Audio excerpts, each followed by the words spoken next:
आज आपण बनवतो चणा आणि मटकीची सुकी भाजी। त्यात मी चणा आणि मटकी घेतली आहे, ते स्वच्छ धुवून घ्यायच्यात आपल्याला। स्वच्छ धुवून घेऊन नंतर गॅसवरती एक वाटका ठेवून त्याच्यामध्ये चणा आणि मटकी जे धुवून घेतले होते ते टाकायचे आणि थोडंसं मीठ टाकायचं आहे। ते शिजवून घेतलं आहे मी। आपल्याला थोडे शेंगदाणे घ्यायचे, ते कढईमध्ये टाकून भाजून घेतलेत मी छान असे। आता एका प्लेटमध्ये काढून घ्यायचे, त्याच्यावरती आपल्याला पूर्ण स्वच्छ करून घ्यायचे ते, म्हणजे टारपलं काढून घ्यायचं। मी वाटून घेतलं आहे मिक्सरला आणि हे आपलं थोडंसं वाटण आहे, टमाटर, कांदा, कोथिंबीर, लसूण। एका कढईमध्ये तेल टाकून त्याच्यामध्ये जिरे मोहरी टाकून घ्यायचे,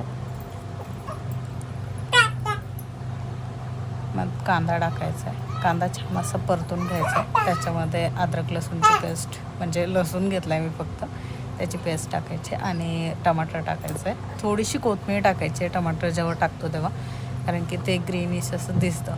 आणि मग हळद, मीठ, आपलं मसाला आहे आमचा गावचा, तो टाकला मी 1-2 चमचे बस। आणि मग परतून घ्यायचं आहे स्वच्छ। आणि आपण जे शिजवून घेतलेली आहे उकूट, ते टाकायचे आहे त्याच्यामध्ये। कूट टाकायचं, थोडं शेंगदाण्याचं मिक्स करून घ्यायचं आहे। वरनं परत थोडीशी कोथिंबीर टाकायची आहे आणि आपलं हे रेडी आहे। मी असं डेकोर केलं आहे थोडंफारसं, आणि दॅट्स कसं वाटलं ते